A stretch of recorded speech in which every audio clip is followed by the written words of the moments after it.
এই যে এটা হচ্ছে ফার্মার্স মার্কেট। আমেরিকাতেও কিন্তু হাট বসে। হ্যাঁ, ঠিকই শুনেছেন, ভুল কিছু শোনেননি।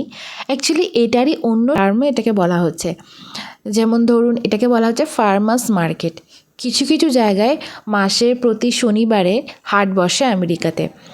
এই ফার্মার্স মার্কেটে মূলত চাষিরা যা যা বাড়িতে চাষ করেছে সেই সমস্ত প্রোডাক্টই এখানে নিয়ে আসে সেল আউট করার জন্য। যেমন ধরুন, শুধু চাষ করেছে সেটাই নয়, কেউ বাড়িতে কিছু বানিয়েছে, কেক বানিয়ে বিক্রি করছে, বা অর্গানিক কুকিজ, জুস, এই সমস্ত কিছু প্রোডাক্ট কিন্তু এখানে পাওয়া যায়। তাই ফুল গাছের চারা থেকে আরম্ভ করে সব কিছু এখানে পাওয়া যায়।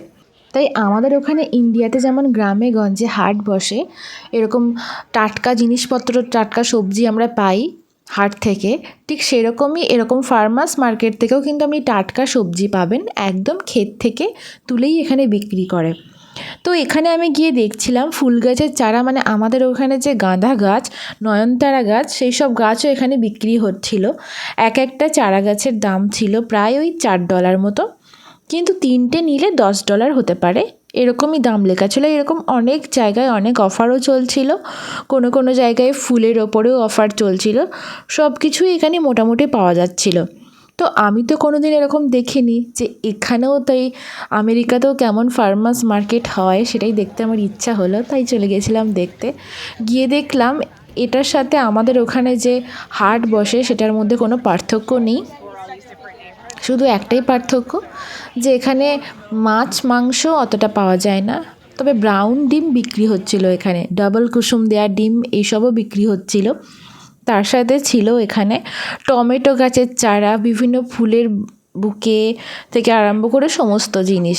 সেগুলোর সাথে দামও ছিল একটু ভালোই, কারণ যেহেতু এগুলো অর্গানিক, মানে একদমই টাটকা জিনিস, তাই এগুলোর দাম তো একটু বেশি হবেই। এই ফার্মার্স মার্কেটের টাইমিংটাও কিন্তু ছিল সকালের দিকেই, একদম সকাল সকাল, তাই আমরা চলে গেছিলাম। এখানের মানুষজন খুব শৌখিন, আর খুব শৌখিনভাবেই সাজিয়ে রাখতে পছন্দ করে সব কিছু। এখানে যে গাছগুলো বিক্রি হচ্ছিল এগুলোর দাম ছিল একটু তুলনামূলক বেশি। এগুলো ছিল এক একটায় $5 করে। $5 মানে ধরুন ভারতীয় টাকায় ওই 500 থেকে একটু কম, 450 এরকম মতন। আর ছিল 5টা নিলে $20 পড়বে, এরকম একটা অফার ছিল। তো এখানে গিয়ে আমাকে ও দেখাচ্ছিল যে ঘোস্ট পেপার বলে একটা লঙ্কা গাছ ছিল, এটা নাকি পৃথিবীর সবথেকে ঝাল লঙ্কার গাছ, সেটাই লেখা ছিল এখানে, সেটা দেখছিলাম। তারপরে দেখলাম যে তার থেকেও একটা ঝাল লঙ্কা আছে, সেটার নাম হচ্ছে ক্যারোলাইনা পেপার, এটা নাকি পৃথিবীর সবথেকে ঝাল লঙ্কা।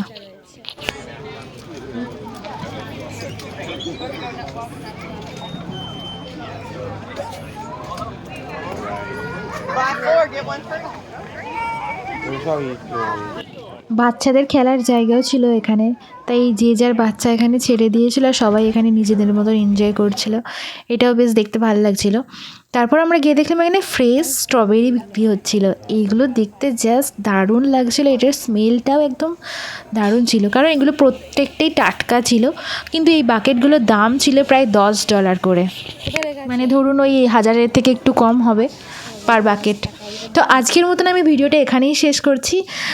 দেখা হচ্ছে আবার নতুন কোনো ভিডিওতে। সবাই ভালো থাকবেন, সুস্থ থাকবেন, সাবধানে থাকবেন, অবশ্যই বেশি বেশি করে ভিডিওটা দেখতে থাকবেন। Thank you so much for watching this video. Take care, bye by.